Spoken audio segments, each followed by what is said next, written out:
Salut et bienvenue dans l'épisode 4 de cette série. Aujourd'hui on va voir les boucles et les conditions. Avant de commencer, on va faire la correction du dernier exercice. On va commencer par créer deux variables. Ensuite j'affiche premier chiffre à additionner. Et je vais demander la valeur de NB1. Je fais pareil pour NB2. Et donc maintenant je vais afficher le résultat. Donc je vais faire cout, deux inférieurs, résultat. Et ici je vais afficher NB1 plus NB2. Donc ici par exemple je vais mettre 8. Et là je vais mettre 25. Et le résultat est 33. Certains ont dû peut-être créer une troisième variable et ensuite définir cette variable à NB1 plus NB2. Maintenant, on va mettre des commentaires, c'est très important. Donc ici, on demande les deux chiffres et ici, on affiche et calcule le résultat. Et voilà. Bon, maintenant, passons au sujet de l'épisode. Dans un programme, il faut répéter et vérifier des choses. Par exemple, pour répéter, peut-être qu'il y a un jeu qui, chaque seconde, doit exécuter une action. On doit aussi vérifier des choses pour, par exemple, savoir si le joueur est en vie. Bref, tout ça se fait grâce aux boucles et aux conditions. Il y a en tout 4 types de conditions. If, else et switch. Le quatrième, je vais pas en parler parce que moi perso, je l'utilise presque jamais.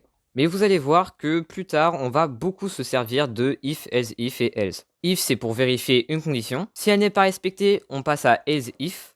Et si elle aussi n'est toujours pas respectée, on passe à else, qui lui va être exécuté seulement si les deux conditions sont fausses. Je vais prendre un exemple. On crée un programme qui demande l'âge d'un utilisateur. Dans la condition if, je vais vérifier si le joueur a plus de 18 ans. Sinon, si le joueur a entre 1 et 17 ans. Ensuite, je peux faire sinon si une deuxième fois. Sauf que celui-là, il va vérifier si l'âge est égal à 0. Et enfin, si toutes ces conditions ne sont pas respectées, je vais faire else. Notez bien que else if et else, on n'est pas obligé de le mettre quand on veut vérifier quelque chose. Il sert seulement à faire une autre action si la première condition n'est pas respectée. Dans une condition, c'est très souvent vérifier quelque chose si c'est égal, pas égal, supérieur ou inférieur. Et donc aujourd'hui, on va avoir 6 signes qui vont permettre de vérifier ça. En premier, on a inférieur pour vérifier si la première valeur est inférieure à la deuxième. Supérieur pour vérifier si la première valeur est supérieure à la deuxième. Inférieur égal pour vérifier si c'est inférieur égal. Supérieur égal pour vérifier si c'est supérieur ou égal. Et enfin, on a 2 égales pour vérifier si c'est égal, et point d'exclamation égal pour vérifier si ce n'est pas égal. Donc voilà le prototype d'une condition. Ensuite, on met entre parenthèses la valeur 1, l'un des 6 signes que je viens de vous montrer, et enfin la valeur 2. Et vous verrez que quand vous rentrez dans cette condition, il y aura un décalage. Donc je vais reprendre l'exemple de tout à l'heure avec l'âge. Je vais d'abord demander l'âge à la personne. Donc pour ça, je vais faire une variable de type int, que je ne vais pas initialiser. Et ensuite, je vais demander l'âge. Maintenant, on va vérifier si l'âge est supérieur ou égal à 18. Donc on va faire if, entre parenthèses, âge, supérieur égal, 18. Et on met des accolades. Une fois qu'on est dans la condition, on va afficher vous avez 18 ans ou plus.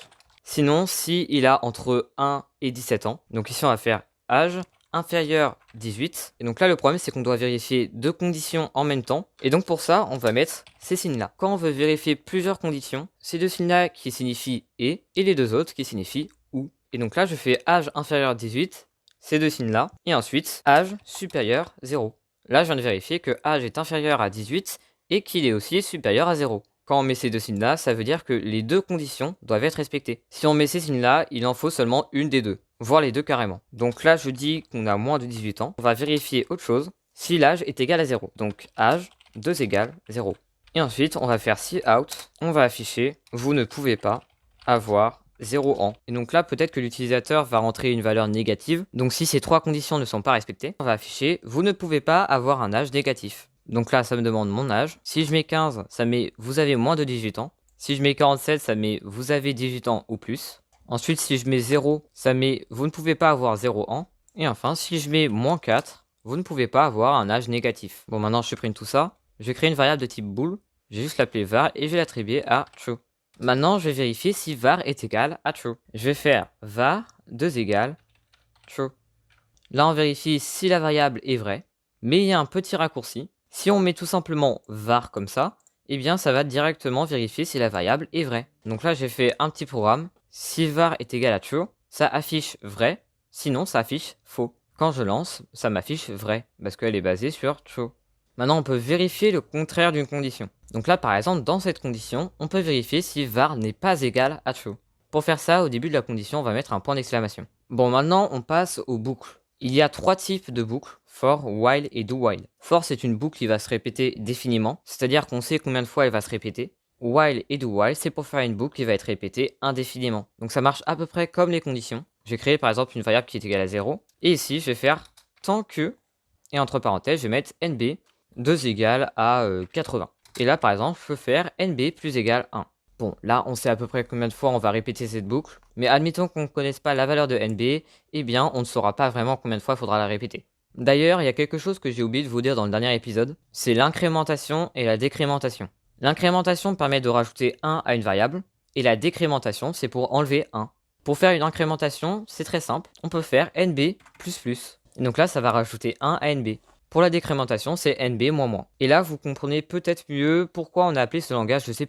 C'est comme si on avait fait une incrémentation du C, donc C++, ce qui veut dire que le C++ est une version améliorée du C. Là, j'affiche nb. Alors là, par contre, excusez-moi, hein, il faut que je fasse pas égal.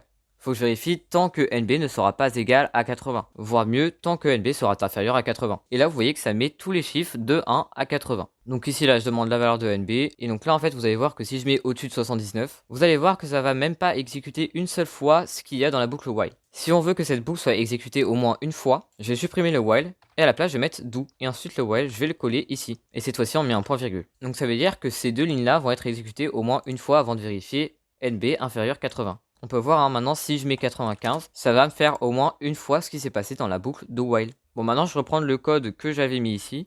C'est pas grave si vous l'avez plus, ce sera juste un exemple. Tout ce qu'il y a dans le corps de main, à part return 0 et int age, je vais sélectionner et je vais faire tab. Ça permet de rajouter un décalage. Et ensuite ici je vais faire une boucle do while.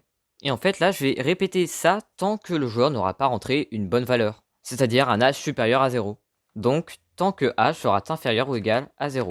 Et on n'oublie pas le point virgule. Maintenant, si je lance ça, si je mets -7, ça va me redemander mon âge. Pareil, si je mets 0, ça va me redemander mon âge. Et là, je vais mettre 17. Ça met vous avez moins 18 ans, mais ça ferme quand même le programme. Maintenant, je vais parler de la boucle for, qui elle est un peu plus compliquée. Donc voilà la boucle for. On met for, et entre parenthèses, on va mettre plusieurs options. En premier, ce sera une variable. Soit on peut la créer directement ici, soit je peux la mettre ici, et ensuite ici, je vais juste mettre le nom de la variable. Ensuite ici, on va vérifier la condition. Donc tant que i sera inférieur à 10, et du coup si i est inférieur à 10, on va faire une incrémentation de i. Ici par exemple, je vais afficher i. D'ailleurs la variable, je vais la remettre ici. Et donc là quand je lance, ça va m'afficher de 0 jusqu'à 9. Avant que la vidéo se termine, je voulais vous donner un exercice. Il s'agit de demander le résultat d'un calcul. Donc pour moi ce sera 5 x 8. Et tant qu'on mettra le mauvais résultat, eh bien ça redemandera cette valeur. Bon, on se retrouve la semaine prochaine pour un prochain épisode.